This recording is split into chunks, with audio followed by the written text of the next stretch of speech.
예, 안녕하십니까. 지금부터 국가혁신개헌 국민운동 국회청원 기자회견을 시작하겠습니다. 저는 오늘 사회를 맡은 김세종 공동대표입니다. 먼저 오늘 기자회견에 참석하신 분들을 한 분 한 분 소개해 올리도록 하겠습니다. 오늘 참석하신 분들은 공동대표단 40여 분을 대표하여 이 자리에 참석하고 계십니다. 먼저 전 광복회장 장호건 회장님 참석하셨습니다. 대한불교조계종 전 총무원장을 역임하셨고 총무부장님을 역임하셨고 현재 쌍계사 회주를 맡고 계신 영담 스님 참석하셨습니다. 전 흥사단 이사장님이시고 현재 DMZ 평화네트워크 이사장을 맡고 계신 유종열 대표님 참석하셨습니다. 다음은 장호건 상임 공동대표님께서 개헌 국민운동 제안 취지에 대해서 말씀을 해주시겠습니다. 제안문 전문에 대해서는 기배포해드린 보도자료와 함께 참고해 주시면 되겠습니다.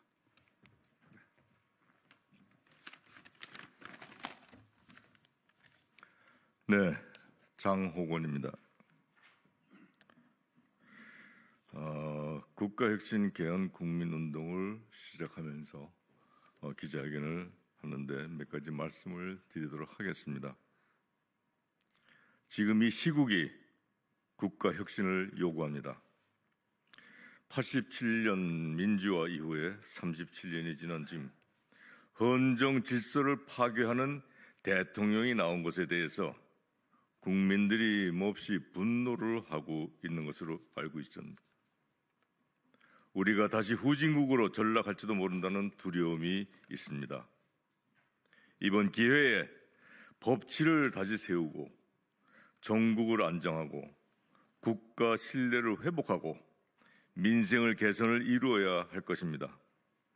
그러기 위해서는 국민의 수준에 맞는 정치 환경을 바꿔야 할 것입니다. 이번 탄핵 심판, 이거의 처벌은 국민들이 원하는 대로 진행될 것입니다. 그러나 정치 환경의 변화 없이는 또 다른 윤석열 형태가 나올 수도 있다는 두려움이 있습니다. 탄핵 이후에 무엇이 달라질 것인가? 여기에 대한 관심이 지금 쏠리고 있습니다. 이 시점에 국가혁신 개헌이 탄핵 이후 앞으로의 나라의 문제를 해답을 줄 수 있다고 생각합니다. 국가의 미래를 진심으로 걱정하고 준비해야 합니다. 추호의 사심과 당리당력도 없이 국회가 헌법 개정을 논의하고 제7공화국 개막에 나서기를 국민과 함께 촉구하면서 개헌 청원 1000만인 운동을 전개하고자 합니다. 국가혁신 개헌 국민운동 제안자들은 이것에 대해서 앞으로 앞장서서 나서 1000만인 서명운동을 전개할 것을 약속드립니다.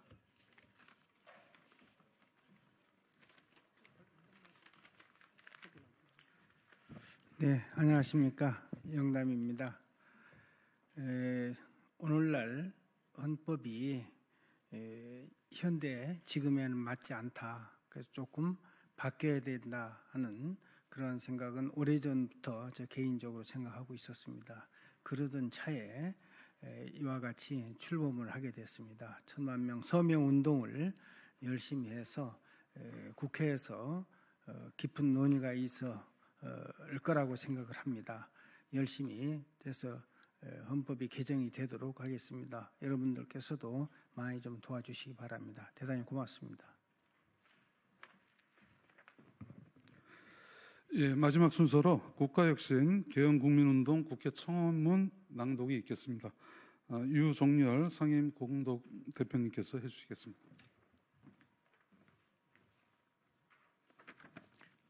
예, 유종열입니다.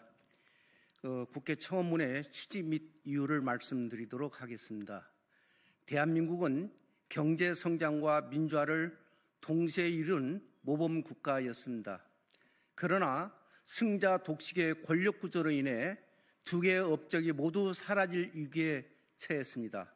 불평등과 양극화는 더욱 심해지고 거대 양당이 대립하는 적대적 진영 정치가 격화되고 있습니다.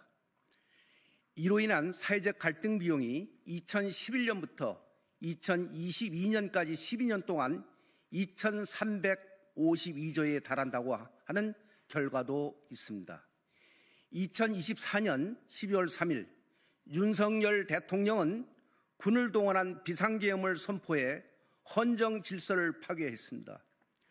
국회는 2시간 만에 비상계엄 해제를 의결하여 이를 막아내고 2024년 12월 14일에는 탄핵 소추안을 통과시켰습니다. 지금은 헌법재판소에서 대통령의 탄핵 심판이 진행되고 있습니다. 현직 대통령의 친위 쿠데타를 국회가 막아냈습니다. 국민의 요구는 헌법재판소에서 탄핵이 인용돼 하루빨리 정상적인 국가로 회복되는 것이지만 그보다 더 바라는 것은 이번 기회에 민주주의와 헌정 질서를 한 단계 더 높이는 것입니다. 권력 구조를 바꾸지 않고서는 2016년 촛불 정신이 국가 혁신으로 나아가지 못했던 역사적 실패를 반복할 수밖에 없기 때문입니다. 국가 혁신이 빠진 채로 차기 대선을 치르는 것은 거대 양당의 극단적 대결 정치와 적대적 공쟁이 지속되는 것을 의미합니다. 이에 탄핵 심판과 별개로 국회가 분열과 적대를 넘어 통합과 포용의 제7공항을 열 수 있도록 헌법 개정 절차를 진행해 줄 것을 강력히 청원합니다. 그 내용은 아래와 같습니다. 국회는 여야 합의로 개헌 특위를 설치하고 시대의 문제를 해결할 헌법 내용과 개헌 일정을 확정해야 합니다. 두 번째로 헌법 개정안에 들어갈 주요 내용은 전문가들이 연구한 바를 집약하고 논쟁이 필요한 요소는 국민이 참여하는 공론화위원회를 두어 정리할 것을 제안합니다. 아래 8개의 개헌 방향은 그동안 전문가와 정치권에서 논의해온 내용입니다. 첫 번째, 사전중재 및 분권형 대통령제. 두 번째, 정치혁신. 세 번째, 지역 소멸 방지를 위한 광역자치 책임 강화. 네 번째, 국민기본권 강화. 다섯 번째, 교육의 독립. 여섯 번째, 국가 정체성 강화. 일곱 번째, 남북 문제 실용적 반영. 아울러 대통령 임기와 차기 선거와 관련해서 헌재의 탄핵 심리 기한은 6월 14일까지입니다. 대통령 윤석열의 탄핵 심판 결과가 늦어지거나 기각되면 개헌 추진이 어렵게 됩니다. 탄핵 심판 여부와 관계없이 대통령 임기 종료일과 권력 구조 개편에 따른 선거 일자를 정해야 합니다. 4월 14일 이내에 헌법 개정 국민투표를 완료하고 헌법 부칙에 대통령 임기 조항을 넣어야 함을 강조해 말씀드립니다. 끝으로 국민의 합의된 의사가 곧 권력입니다. 더 이상 실패한 권력이 국민의 뜻을 대신하거나 위협해서는 안 됩니다. 국민은 헌법이 정한 사회 질서에서 살아갑니다. 국민의 뜻에 따라 국회는 즉각 헌법 개정에 나설 것을 간곡히 청원합니다. 2024년 1월 9일 국가혁신 개헌국민운동 제안자 일동. 예, 소개 한 분 빼서요. 우리 국민개헌운동본부의 이영옥 간사님 함께 지금 참석하고 계십니다. 혹시 질문이 있으시면 간단하게 질문 받도록 하겠습니다. 네, 없으면 이상으로 마치겠습니다. 고맙습니다.